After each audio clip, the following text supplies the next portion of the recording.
नमस्कार, आप देख रहे हैं मनी 9 और मैं हूं आपके साथ विशाल शर्मा। देखिए, आज हम लोग नए इनकम टैक्स बिल को लेकर जो 31 सदस्यीय सेलेक्ट कमेटी बनी है उस पर चर्चा करने वाले हैं आज के इस लाइव में। देखिए, असल में वित्त मंत्री निर्मला सीतारमण ने पिछले बीते सप्ताह गुरुवार को लोकसभा में आयकर विधेयक 2025 को पेश किया था। उन्होंने लोकसभा अध्यक्ष ओम बिरला से इसे सदन की सेलेक्ट कमेटी को भेजने का अनुरोध किया था। अब लोकसभा अध्यक्ष ने बिल को सेलेक्ट कमेटी के पास भेज दिया है। इसके लिए 31 सदस्यीय सेलेक्ट कमेटी बनाई गई है। बीजेपी के सांसद वैजयंत पांडा को इसका चेयरमैन नियुक्त किया गया है।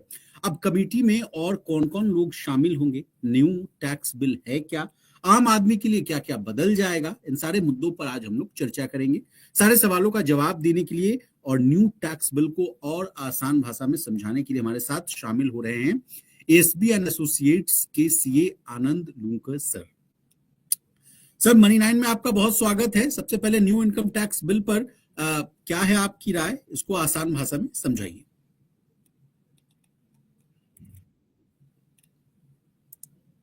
लगता है आनंद जी से मेरा संपर्क टूट गया। आनंद सर, आपको मेरी आवाज आ रही है? यस, अभी आ रही है जी। सर, मनी 9 पर आपका बहुत स्वागत है। सबसे पहले न्यू इनकम टैक्स बिल क्या है, इसको आसान भाषा में समझाइए सर, उसके बाद फिर हम लोग चर्चा को आगे लिए चलेंगे। नया इनकम टैक्स बिल जो भारत का सपना है विकसित भारत को लेके, ये उसी को लेकर रीड्राफ्ट किया गया है with giving more importance to 3 C's. First, clear legislation, concise legislation and complex free legislation. This is what the theme of the whole new income tax bill. इसमें सबसे बड़ी अहम बात को ध्यान रखा गया है तो लिटिगेशन फ्री लेजिस्लेशन, मतलब जितना कम से कम लिटिगेशन हो वैसा लेजिस्लेशन बने. This is what the main purpose is. जी सर, अब आपसे हम चर्चा करना चाहेंगे कि जो 31 सदस्यीय जो टीम है उस पर आपकी क्या राय है। मैं स्क्रीन पे इसको दिखाने की भी गुंजाइश जो है बन रही है, तो उसको मैं अपने पीसीआर से कहूंगा कि उसको भी शो किया जाए और आप इसको प्लीज समझाइए सर कि इसमें कौन कौन लोग हैं। ये देखिए, आपको अगर दिख रहा हो, Lok Sabha bulletin part 2, general information relating to the parliamentary and other matters, composition of the select committee of Lok Sabha to examine the income tax bill 2025। इसमें मेंबर्स हैं सर, ऑन स्क्रीन आपको दिख रहा होगा, श्री बैजनाथ पांडा, डॉक्टर निशिकांत दुबे, श्री जगदीश शेट्टर, श्री सुधीर गुप्ता, श्री अनिल बलूनी और श्री राजू बिस्टा। और अगर आप ऐसे देखें तो तमाम जितने भी लोग हैं, 31 लोग जो हैं इनमें शामिल हैं। इस कमेटी के बारे में यही कहना चाहूंगा कि ये सब अपने सब्जेक्ट मैटर के एक्सपर्टाइज है. इस committee basically lot of stakeholders give their feedback on this draft bill, तो committees उनको review करेगी and accordingly they can put forward before the approval of the parliament. Okay, अब sir आपसे चर्चा करना चाहेंगे कि न्यू इनकम टैक्स बिल क्यों लाने की जरूरत पड़ी सर सरकार को। बजट में भी हम लोगों ने देखा कि बहुत अच्छी खासी रिलैक्सेशन देने की कोशिश की गई सरकार के द्वारा। मिडिल क्लास को बहुत राहत देने की कोशिश की गई। 12 लाख तक की अगर कमाई है तो टैक्स जीरो कर दिया गया, टैक्स फ्री कर दिया गया। अगर आप सैलरीड हैं, नौकरी पेशा हैं, तो वो जो संख्या है 12 लाख से 12.75 लाख हो गई। नया इनकम टैक्स बिल लाने का सबसे पहले अगर आपको देखना है तो पहले आपको ओल्ड इनकम टैक्स बिल को रिविजिट करना रहेगा. जो मैं एक सिंपल भाषा में समझाऊं तो ओल्ड इनकम टैक्स बिल का जो पूरा ढांचा है, जिसमें अगर आप देखेंगे तो लगभग 47 चैप्टर्स थे, 820 सेक्शंस हुआ करते थे और जिसमें लगभग अगर वर्ड्स देखेंगे इनकम टैक्स एक्ट में लगभग 5,12,000 वर्ड्स थे. क्योंकि ये इनकम टैक्स एक्ट 60 बार अमेंड हो गया है, उससे ज्यादा ही हुआ है. तो अभी अगर जो अपना फ्रेमवर्क है उसको कितना क्लियर कंसाइज करें ताकि जो नेक्स्ट जो डिजिटल इकोनॉमी बन रही है तो उसमें कैसे अपना योगदान दे सके. तो अभी जो नया इनकम टैक्स बिल है, जहां पहले 47 चैप्टर्स हुआ करते थे, अभी वो रिड्यूस होके 43 चैप्टर्स हो गए. जो पहले 860 सेक्शंस हुआ करते थे, वो अभी रिड्यूस होके 536 सेक्शन में जो नया इनकम टैक्स बिल 2025 बनाया गया। एंड सबसे बड़ी बात है कि जो पहले 5.5 लाख वर्ड्स थे वो रिड्यूस होके 2.5 लाख वर्ड्स हो गए। इसके अलावा भी जो पुराने एक्ट में लगभग 1200 से ज्यादा प्रोविजो, 900 से ज्यादा एक्सप्लेनेशंस थे, वो सबको डिलीट कर दिया गया है and concise to the new income tax bill 2025। तो ये हो गया उसका एक प्रियम्बल और जो फ्रेमवर्क है, यानी it is a kind of a structural, major structural reform. अभी रही बात कि क्या क्या प्रोविजन आने वाले हैं उसमें, क्या नहीं है, वो हम और आगे डिस्कस करेंगे। जी, तो आपने ठीक ही कहा सर कि इसमें जो फाइनेंशियल ईयर 2027 जो है उससे लागू होने की बात की जा रही है। न्यू इनकम टैक्स बिल पर हम लोग चर्चा कर रहे हैं और इसमें 23 चैप्टर्स होंगे, 536 सेक्शंस होंगे, 622 पेज होगी, 25% की इसमें कटौती की गई है, यानी पुराने वाले यानी जो इनकम टैक्स एक्ट था 1961 उससे मैं कंपैरिजन कर रहा हूँ। है कि नहीं आनंद सर? अगर मैं गलत हूं तो आप मुझे करेक्ट भी कीजिएगा। नहीं, बिल्कुल सही जी। ओल्ड टैक्स रिजीम को बरकरार रखा गया है। अब सर चूंकि चर्चा को आगे लिए चलते हैं, ओल्ड टैक्स रिजीम को बरकरार रखा गया है सर, इसके पीछे क्या लॉजिक है? और ओल्ड टैक्स रिजीम को भी आप आसान भाषा में हमारे व्यूअर्स को बताइए। See old tax regime, basically tax regime में कोई भी चेंजेस नहीं किया गया है इस बिल में। इस बिल में जो मेजर चेंजेस हुआ है, जो काफी सारे सेक्शन क्रिमिनलाइज ऑफेंस थे उसको डिक्रिमिनलाइज किया गया, बिकॉज यहाँ पे जो मेन फोकस रहा है वो रहा हुआ है कि टैक्स पेयर जो बताएगा उसी को हम एक्सेप्ट करेंगे। अगर टैक्स पेयर ने कोई भी चीज को सही से नहीं दिखाया, मिस रिपोर्टिंग है, तो penalties will be massive. Penalties उसमें बहुत ज्यादा कर दी गई है। तो इसका पूरा फ्रेमवर्क है कि जो दिखाओ सही दिखाओ, ताकि आपको आगे पेनल्टीज के प्रोविजन एप्लीकेबल नहीं हो।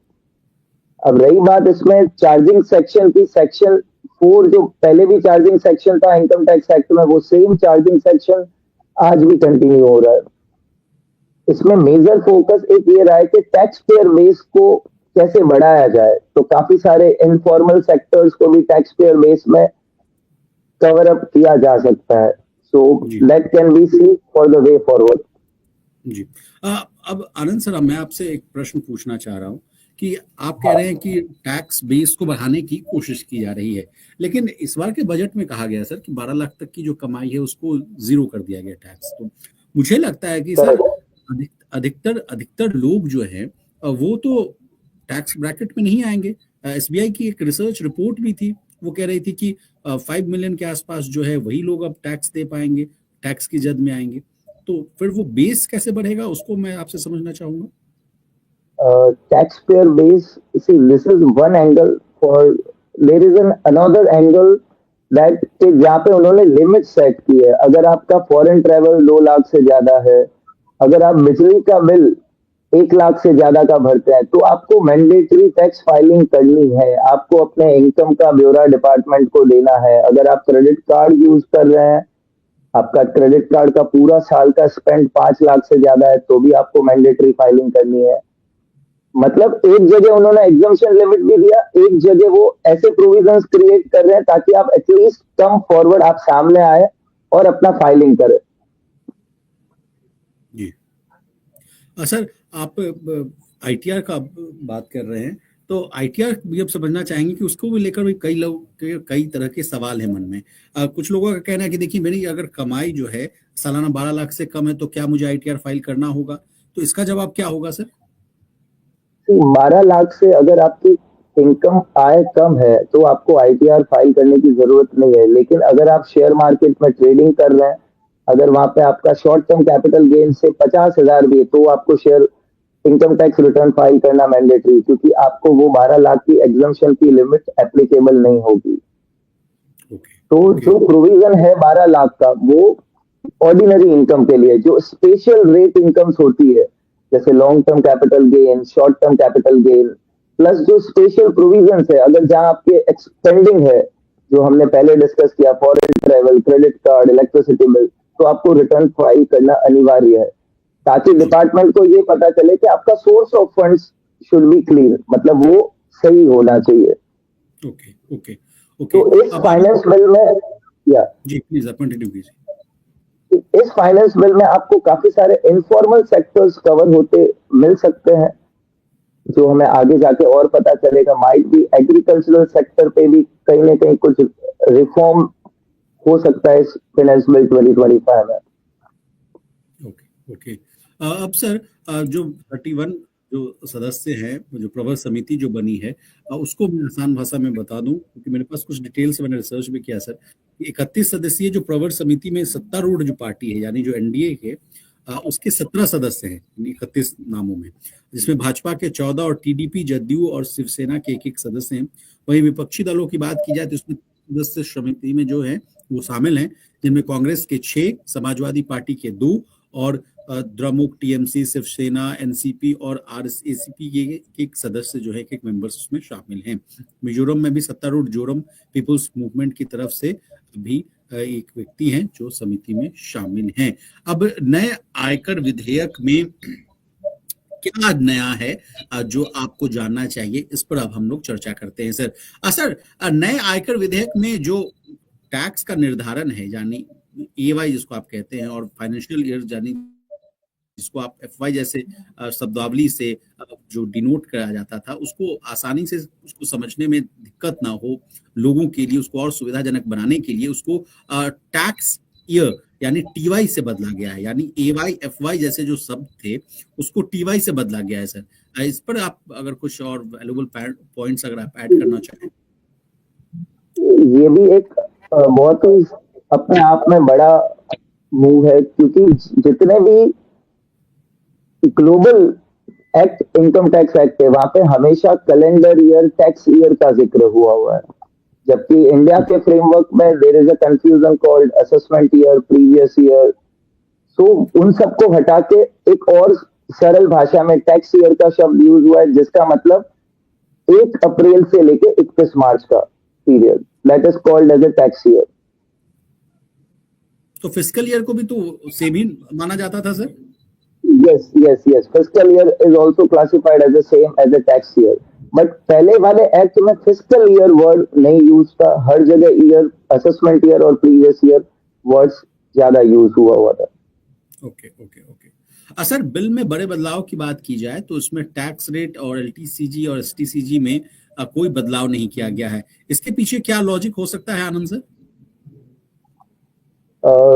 Logic, I cannot comment on that, but see, the rates are already been matched with the global जो रिपोर्टिंग फ्रेमवर्क है, ग्लोबल टैक्सेशन है। अभी इसमें और बदलाव करके I would say that it will impact the way forward equity market, so इसको as it is रखा गया है रेट्स को।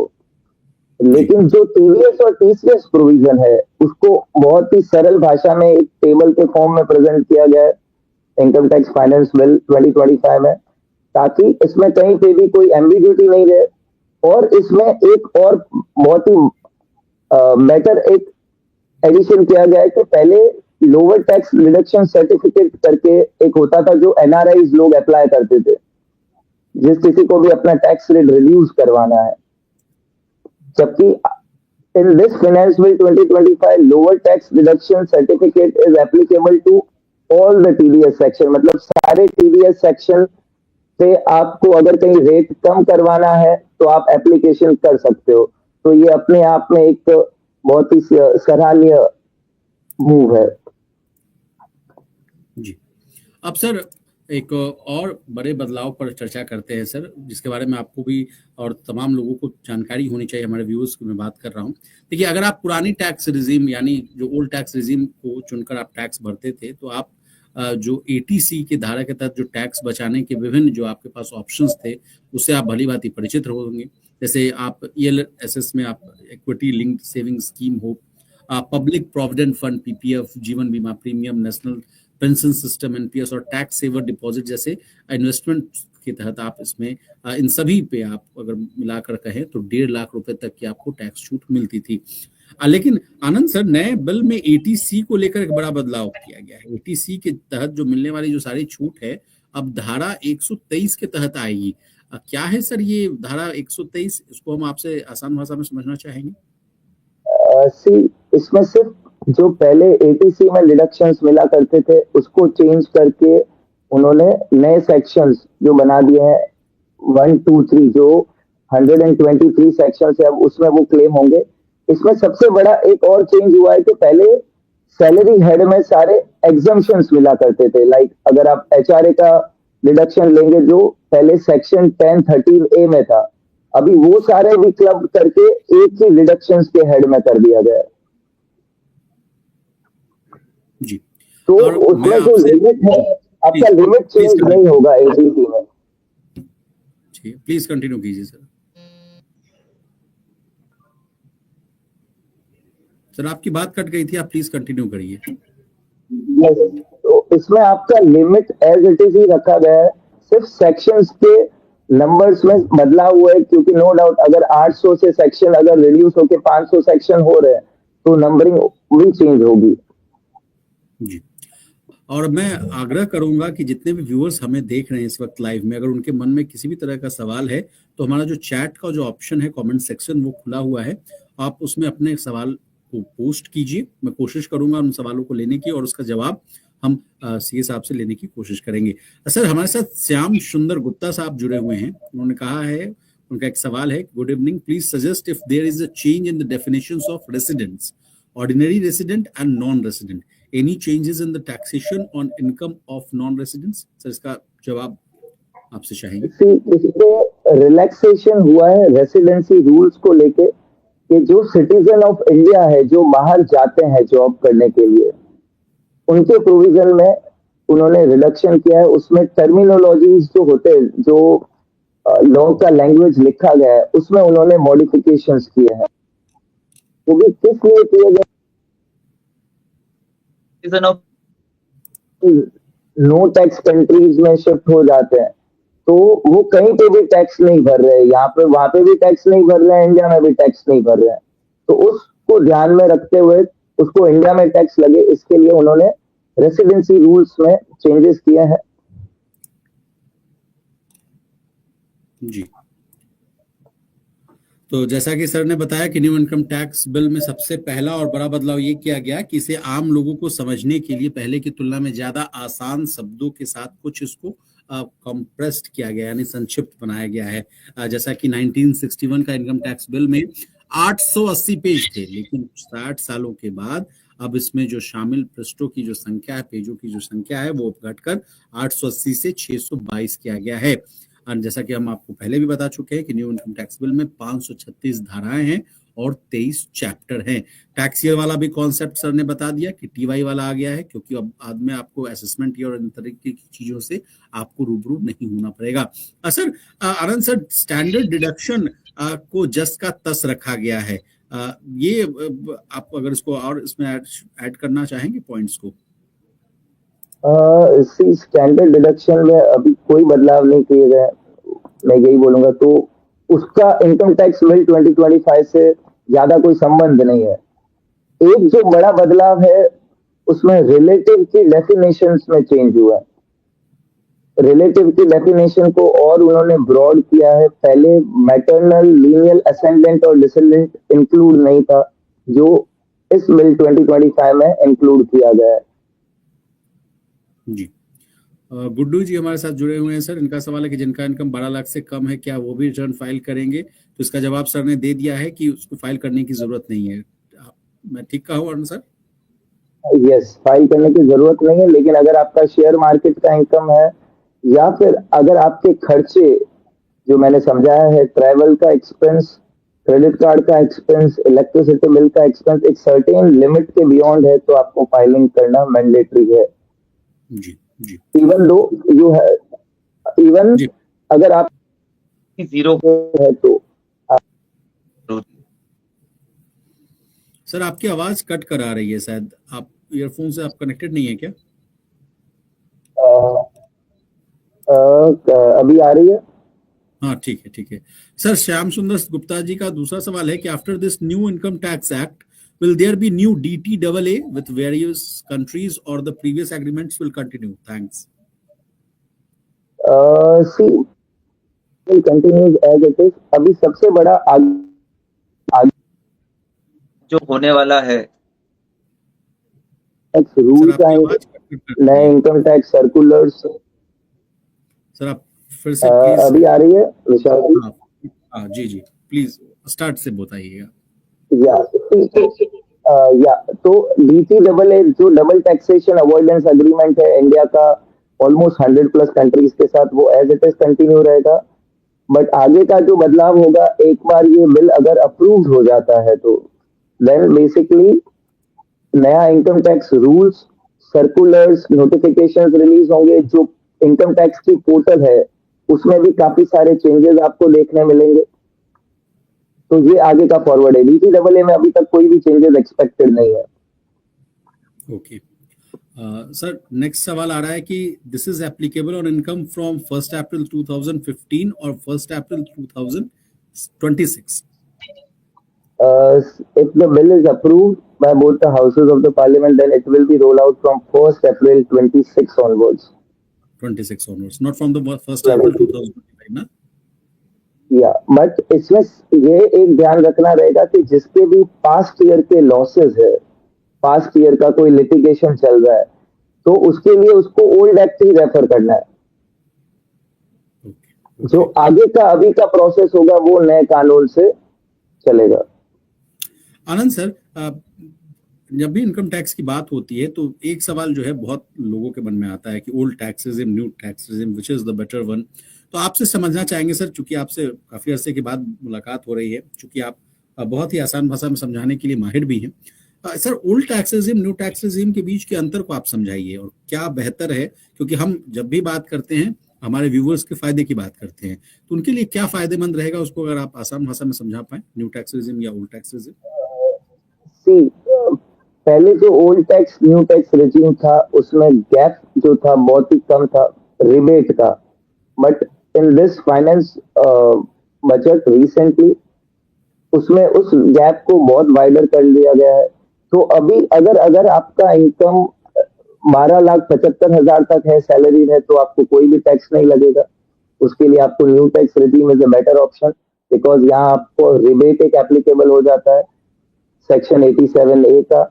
बट अगर आपके पास होम लोन है, आप सारे डिडक्शंस क्लेम कर रहे हो, डिडक्शंस में मतलब ATC आ गया, NPS का बेनिफिट आ गया, मेडिक्लेम आ गया, तो आपको ओल्ड टैक्स रेजिम में जाना चाहिए, प्रोवाइडेड आपका डिडक्शन 4 लाख से ज्यादा होता है तो, वरना new tax regime is a good to go option. जी सर, नए इनकम टैक्स कानून से जो बदलाव हो जाएंगे उन पर भी हम आपसे चर्चा करना चाहेंगे कि अपडेटेड IT रिटर्न जो है वो 4 साल तक लोग भर पाएंगे, ये सही है सर? यस, बट ये नया इनकम टैक्स बिल 2025 का प्रोविजन नहीं है। ये पुराने जो लास्ट बजट आया है उसका प्रोविजन है कि अभी आप 4 साल के कोई भी, यानी पास्ट 4 इयर्स के आप अपने रिटर्न में अगर कोई मिस रिपोर्टिंग है या फिर आप रिटर्न फाइल करना भूल गए हैं, तो आप पेनल्टीज पे करके फाइल कर सकते हैं। अगर आप चौथे साल का टैक्स और लग जाएगा। आप तीसरे साल का रिटर्न आज भरते हैं तो लगभग 60% है, तो उस तरीके से आपको एडिशनल टैक्स पे करना है एंड फाइल योर रिटर्न। इससे क्या होगा कि आपका अगर कोई भी मिस रिपोर्टिंग है तो उसको आप एरर्स को ठीक कर सकते हैं, तो डिपार्टमेंट आपको पेनल्टीज और प्रोसिक्यूशन नहीं करेगा। तो ये अपने आप में एक बहुत ही बड़ा मूव है विशाल जी। जी आनंद सर, MSMEs को देखिए देश की रीढ़ की हड्डी मानी जाती है। अगर इसका GDP में कंट्रीब्यूशन देखें तो 40% से ज्यादा रहता है। इसके लिए भी कहा गया है कि नए इनकम टैक्स कानून में MSMEs के लिए स्पष्ट रूल्स बनाए जाएंगे। क्या है ये मामला सर, इसको भी हम आपसे समझना चाहेंगे। जैसा कि आपने बताया कि MSME रीढ़ की हड्डी है, तो गवर्नमेंट उसके और मजबूत बनाने के लिए lot of benefit provisions is also introducing. जैसे कि आप देखेंगे कि MSME वालों के लिए एक मिल डिस्काउंटिंग का एक अपने आप में एक पोर्टल है विच इज कॉल्ड ट्रेड्स के नाम से है। इस इनकम टैक्स बिल में स्पेसिफिकली एमएसएमई के लिए अभी तक प्रोविजंस जो होने चाहिए वो नहीं दिख रहे हैं। लेकिन अगर इस इनकम टैक्स बिल में आपको ये जरूर मिल सकता है कि आपका जो प्रिजम्पटिव टैक्सेशन का स्कीम है जो 2 करोड़ है, माइट भी उसका दायरा आपको बढ़ा दिया जाए, ताकि जितने भी एमएसएमई लोग हैं वो 5 करोड़ के नीचे एक सर्टेन टैक्स रेट लेके अपना रिटर्न फाइल कर सके। तो ये चेंजेस हो सकते हैं। जी। तो इसका असर ये होगा कि इससे कंप्लायंस कॉस्ट जो है वो घटेगी और ग्रोथ को जो है बढ़ावा जो है वो मिल सकता है। तो अब आइए दूसरे बात को भी समझते हैं कि नए इनकम टैक्स कानून से बदल जाएगा कि इसको आसान भाषा में बनाया जाएगा, उलझने खत्म होंगी, पुराने प्रोविजंस को गायब किया जा रहा है। इसका असर ये है कि पेपर वर्क कम होगा और मुकदमेबाजी, जैसा कि आनंद सर कह रहे थे कि बहुत सारे जो मुकदमे हैं अभी भी सर कितने करोड़ केसेस जो हैं वो पेंडिंग है और उनका कितना कॉस्ट है सर, वो बर्डन पड़ रहा है हमारे इंडियन इकोनॉमी पर? ये एग्जैक्ट स्टेटिस्टिक्स तो मेरे पास नहीं होगी, but I can say that रफली बताइए। अभी भी लगभग लाखों केसेस पेंडिंग होंगे, क्योंकि जब कोई मैटर अपील में जाता है, इनकम टैक्स अपील में, उसका time limit of disposal fix नहीं है। उसमें 5 साल भी लग सकते हैं, 10 साल भी लग सकते हैं अपील में। तो वहां इसकी वजह से लिटिगेशन ईयर ऑन ईयर काफी ड्रैग हो जाते हैं। अगर आप आज की भी बात करेंगे तो मैं आज भी 2001-2 के लिटिगेशन अभी भी चल रहे हैं अपील में जी। तो बिकॉज ऑफ द फ्रेमवर्क, तो वो आपको यहाँ पे एक्सपर्टाइट होते दिखेगी, क्योंकि यहाँ पे उन्होंने डिस्प्यूट रिजोल्यूशन पैनल एक फ्रेमवर्क बनाया है ताकि लिटिगेशन को और फास्ट ट्रैक किया जा सके। जी जी। सर न्यू टैक्स बिल पर सर कहा गया कि कैपिटल गेन्स जो है उसकी जो दरें हैं यानी जो रेट्स है उनको यथावत रखा गया है, सेम एज इट इज रखा गया है। ड्राफ्ट में कहा गया कि शेयर बाजार के लिए जो शॉर्ट टर्म कैपिटल गेन्स की अवधि में कोई बदलाव नहीं किया गया है। सेक्शन 101 बी के तहत 12 महीने तक की अवधि को शॉर्ट टर्म कैपिटल गेन्स माना जाएगा। इसके अलावा इसकी भी दर जो है वो समान रखी गई है। शॉर्ट टर्म जो कैपिटल गेन्स टैक्स है वो 20% पर ही बरकरार रखा गया, जबकि लॉन्ग टर्म कैपिटल गेन्स के तहत 12.5% का टैक्स लागू होगा। सर मैं बजट कवर भी कर रहा था, उस दिन ऐसी आशंकाएं जताई जा रही थी कि आज तो सरकार भले ही छूट दे रही हो, लेकिन कहा जा रहा है कि 1 सप्ताह के बाद न्यू इनकम टैक्स बिल आएगा तो शायद वहां आपको मार पड़ता हुआ दिखाई देगा। आप भी सहमत होंगे सर, है कि नहीं सर? इस पर अगर आप कुछ ऐड ये स्पेकुलेशन था मार्केट में, लेकिन जैसे ही उन्होंने बिल रिलीज किया तब वो सारे स्पेकुलेशन अपने आप में हट गए। लेकिन सबसे बड़ा एक अमेंडमेंट हुआ है इस कैपिटल गेन को लेके कि वर्चुअल डिजिटल एसेट जो एनएफटीज होते हैं, जो क्रिप्टो करेंसीज है, उसको फाइनेंस बिल 2025 में कैपिटल एसेट का एक ओहदा दिया गया है। अभी वो कैपिटल एसेट के तहत टैक्सेशन होंगे, जो पहले virtual digital asset section 115 BBH में 30% की रेट से टैक्स हो रहे थे जी। तो ये भी अपने आप में एक बहुत बड़ा मूव है कि पूरे डेफिनेशन को कैपिटल एसेट का पार्ट बनाना, डिजिटल एसेट्स को। जी। अब आनंद सर, नया आयकर विधेयक की जो मैं बड़ी बातें पर जो हम लोग चर्चा कर रहे हैं उसमें एक और चीजें सामने आ रही हैं कि डेट म्यूचुअल फंड में जो इन्वेस्टमेंट करना हो यानी निवेश करना है वो महंगा हो जाएगा। क्या आप सहमत हैं इस बात से? महंगा होना ऐसी हो सकता है बिकॉज उसमें कुछ टैक्सेशन में चेंजेस हुआ है, ठीक है, तो उसकी वजह से वो उसके ऊपर इम्प्लीकेशंस आएंगे। जी जी। और पेंशन, एनपीएस और बीमा पर जो छूट आपको मिल रही है वो जारी रहेगा। कृषि यानी एग्रीकल्चर से आमदनी पर भी छूट और ई केवाईसी को अनिवार्य कर दिया गया है सर इसमें न्यू इनकम टैक्स बिल में। सर इसको आप अगर डिकोड करना चाहें तो? ई केवाईसी को मैंडेटरी करके जिस हिसाब से अगर आप देखेंगे तो अभी कोई भी पहले म्यूचुअल फंड्स में मिनिमम अमाउंट 500 रुपए था, अभी वो भी रिड्यूस करके उन्होंने डिनोमिनेशन ऑफ किसी को 100 रुपए भी इन्वेस्ट करना है तो वो भी म्यूचुअल फंड्स के थ्रू कर सकता है। तो because of the digitalisation, digital economy है, उसकी वजह से वो केवाईसी भी काफी स्मूथ प्रोसेस बना रहे हैं ताकि आपका केवाईसी, रिटर्न फाइलिंग, जितने भी ऑनलाइन प्रोसेस है वो जितना सरलीकरण होगा तब जाके कंज्यूमर और जितने भी टैक्स पेयर्स है वो इजीली फाइल कर पाएंगे अपने ट्रू एंड फेयर डिक्लेरेशन। जी जी। तो हम अपने व्यूअर्स को बता दें कि न्यू टैक्स बिल में टैक्स चोरी पर पेनाल्टी का प्रावधान रखा गया है। कहा गया है कि न्यू टैक्स बिल में टैक्स चोरी करने वालों को और उन पर जो है सख्ती और जुर्माने का प्रावधान किया गया है। जानबूझकर अगर टैक्स चोरी करने वाले अगर पकड़े जाएंगे तो उन पर जो है मुकदमा चलाया जाएगा। टैक्स का भुगतान न करने पर अधिक ब्याज और जुर्माना भी वसूला जा सकता है। अगर कोई व्यक्ति अपनी आय छिपाने की भी कोशिश करता है तो उसका जो अकाउंट है उसको फ्रीज यानी सीज कर लिया जाएगा। इसके अलावा गलत या अधूरी जानकारी देने पर भी भारी जुर्माना लगेगा। अब सर चूंकि शो को वाइंड अप करेंगे, आप अगर सम अप करना चाहें तो प्लीज। तो ये इनकम टैक्स बिल 2025 एक विकसित भारत का जो विजन है उसको लेके बनाया गया है, ताकि कम से कम लिटिगेशन हो, कम से कम लोग टैक्स की चोरी करें, वरना आगे जो पेनल्टीज के प्रावधान है वो बहुत ही ज्यादा और सख्त हो जाएंगे। बिकॉज अभी तो कहा जा रहा है कि इस इनकम टैक्स बिल के बाद अगर कोई चोरी भी करेगा तो it will be jail is a rule, bail is an exception. तो फिर वो कॉन्सेप्ट फिर एप्लीकेबल हो सकता है।